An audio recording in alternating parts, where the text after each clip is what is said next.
Des RER comme à Paris, autour de Rouen. C'est le projet de service express métropolitain, le SEM, avec 3 lignes dans les cartons.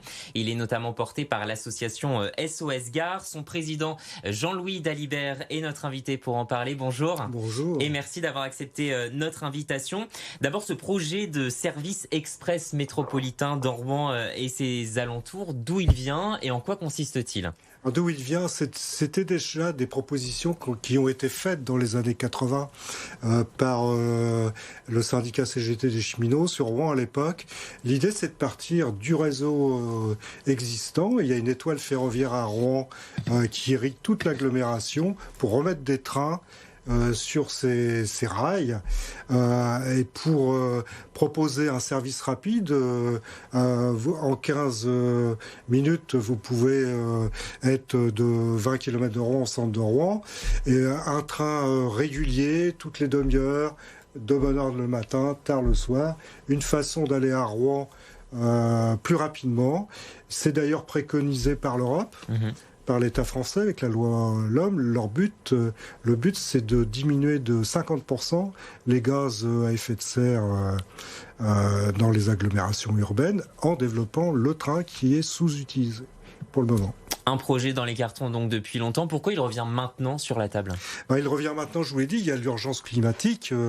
On a une agglomération où les axes routiers sont complètement saturés. D'ailleurs, si on prenait une carte, on verrait que les lignes de chemin de fer suivent exactement les mêmes axes, puisque c'est un problème géographique pour l'agglomération de Rouen. On est une cuvette avec des vallées qui arrivent sur cette cuvette. Et bien, les voies ferrées suivent exactement les mêmes axes et il y a des lignes qui sont encore utilisées comme pour aller de Yvetot, Rouen jusqu'à Elbeuf en passant par Ouessel, Saint-Étienne-du-Rouvray, c'est le TER, mais il y a des lignes qui ne sont plus utilisées pour les voyageurs comme entre Rouen-Gauche et Elbeuf-Vif en passant par Petit-Quevilly, Petit-Couronne, Grand-Couronne, ça c'est une ligne à réutiliser et il y a deux autres lignes qui sont utilisées mais qui pourraient faire un réseau express métropolitain. C'est en partant de Clères pour aller à Rouen et en partant de Rouen pour aller à Serqueux. Ça pourrait être la 3e ligne. Donc finalement, les infrastructures, elles existent déjà en grande partie. Alors certaines ne peuvent pas être utilisées telles quelles. Il y a des travaux à faire. Sur Rouen-Gauche à Elbeuf, la partie Rouen-Petit-Couronne est électrifiée. On pourrait l'utiliser actuellement, mais l'autre partie entre Petit-Couronne et Elbeuf est à monovoie actuellement, elle n'est pas électrifiée, donc il y a des travaux d'électrification, il y a une double voie à faire, etc. Sur la partie Serqueux-Rouen Clères, il faudra électrifier, actuellement c'est électrifié uniquement entre Malonnet et Rouen. Il faudra électrifier jusqu'à Clères, voire jusqu'à Dieppe, puisque c'est la ligne de Dieppe. Ça peut être aussi un prolongement par la suite. Et sur la partie Rouen-Serqueux, c'est complètement utilisable, c'est électrifié. On pourrait déjà rajouter des trains dès maintenant sur cette ligne-là. Est-ce que la métropole de Rouen vous soutient dans ce projet ? Alors la métropole de Rouen, on avait saisi la métropole en 2021 quand le gouvernement a lancé son appel à projet pour lancer des études sur les services express métropolitains pour leur demander de s'engager dans la démarche. Ce qui a été fait, la métropole, la région ont lancé l'étude en novembre 2021. Et la métropole nous a proposé de faire partie du Conseil de développement durable dans le groupe des partenaires mobilité où on a eu l'occasion au mois de juin de présenter notre projet et où SNCF Réseau et la région sont venus également pour parler des études, du moins des grands axes des études parce qu'elles font uniquement de commencer et il y en a pour un an et demi. C'était ma prochaine question. La SNCF, elle en pense quoi de ce projet avec des infrastructures du coup qui sont la SNCF, ce qu'ils nous ont dit au mois de juin, c'était que actuellement, au niveau des études, toutes les options étaient ouvertes. Bon, après ça, c'est la première phase, c'est la phase diagnostique. Après, il va y avoir des scénarios à construire, des financements à trouver. Bon, ce qui est intéressant dans ces projets-là, c'est que c'est soutenu par l'Europe, ça peut être financé par l'Europe, l'État, la région, la métropole. Bon, mais c'est des projets qui coûtent cher, il y en a peut-être pour 350 millions, mais c'est aussi à mettre en regard avec ce que coûterait le contournement Est de Rouen, qui est à plus d'1 milliard et qui est très fortement contesté. Pour notre part, on préférerait développer le train que continuer à remettre des voitures dans l'agglomération. On dit que notre projet fait économiser 60 000 tonnes de CO2.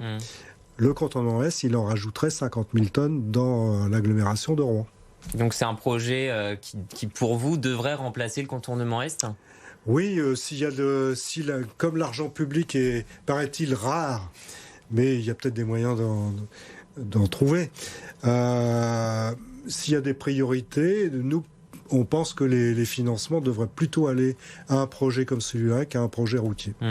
Dans quelle mesure une association comme la vôtre peut pousser les pouvoirs publics à s'investir dans un tel projet ? Alors, écoutez, pour pousser les pouvoirs publics à bouger, nous, on va aller à la rencontre des populations et des usagers du train. Cette semaine, on a lancé une pétition il y a 15 jours, donc elle est sur Internet, mais on la propose aussi en format papier dans les gares. On va aller sur les marchés, on va aller au maximum d'endroits dans l'agglomération pour avoir un maximum de signatures pour montrer aux décideurs politiques que la population attend ce type de projet. D'ailleurs, j'ai remarqué en allant faire signer des pétitions à la gare d'Oissel la semaine dernière qu'il y avait beaucoup plus de monde dans le train tout de suite que même avant la période du Covid. C'est-à-dire il y a un retour au train parce que il y a des problèmes d'essence, il y a des problèmes de coûts. Je pense que le train est un transport d'avenir. Quand il n'a pas de retard. En Normandie, c'est un sujet... Oui, alors on connaît alors sur les petites lignes, il n'y a pas de retard. Ils sont à l'heure à 93%. C'est quand on va à Paris qu'on a des problèmes actuellement. Il y a des travaux, mais il y a aussi des problèmes de matériel et puis des problèmes d'infrastructure. Combien de signatures vous avez récoltées pour l'instant actuellement, sur la pétition ? On doit être un peu en dessous, un peu au-dessus de 500 signatures sur Internet et on doit avoir 200-300 signatures en format papier. Et l'idée, c'est de poursuivre cette pétition jusqu'à quand ? Jusqu'à la fin novembre, début décembre. Et après, on saisira la région, la métropole, l'État. Et puis, on s'adressera aussi à tous les maires des villes qui sont sur les trajets. Il y a 28 communes concernées. J'allais vous demander... On va leur demander de soutenir le projet. Ils en pensent quoi, les maires de ces communes concernées ? J'imagine qu'il n'y a pas que des gens ravis par ce... Sur le principe, beaucoup de maires sont d'accord. Après... La question, c'est que tout de suite, on leur dit, écoutez, on peut pas faire ça tout de suite. Il va falloir attendre la ligne de la NNPN et la construction de la gare Saint-Nazaire pour faire ce projet-là. Et nous, on dit qu'il n'y a pas besoin d'attendre. Il y a déjà des lignes où on peut rajouter des trains. D'ailleurs, il y a des agglomérations comme Strasbourg qui démarrent leur première ligne au mois de décembre, en même temps que le calendrier de la ZSE. Ils ont développé un calendrier de développement du train. Les travaux, est-ce que malgré tout, ils sont conséquents ? À quelle échéance ils pourraient intervenir, ces travaux ? Écoutez, alors moi je suis pas maître d'ouvrage, ça va être la SNCF qui va conduire les travaux avec les financements des partenaires, des autorités organisatrices. Mais nous, on pense que d'ici 2-3 ans, on pourrait aller de Rouen-Gauche jusqu'à Petit-Couronne, puisqu'il y a juste quelques travaux de signalisation à faire et puis remettre en place les quais sur la gare Rive-Gauche. Du côté de Clères, il faut faire une voie pour que les trains puissent stationner et faire demi-tour. Donc ça, c'est quelques travaux, ça peut se faire très rapidement. Par contre, pour l'ouverture complète de la ligne jusqu'à Elbeuf-Vives, là, il y a beaucoup plus de travaux. Il faudra quand même attendre 7-8 ans, voire 10 ans, quoi. Mais pour nous, pas question d'attendre 2037. C'est un peu la date qu'on nous donne pour la gare Saint-Nazaire. Ça fait un peu loin, alors que l'urgence, elle est là aujourd'hui. Et l'objectif, c'est quand même d'accroître de 50% la part du ferroviaire dans les métropoles d'ici quelques années. Merci beaucoup Jean-Louis Dalibert d'être venu nous parler de ce projet de service express métropolitain, le SEM, donc en projet pour Rouen, le secteur de Rouen en tout cas. Merci à vous. On passe à la météo tout de suite.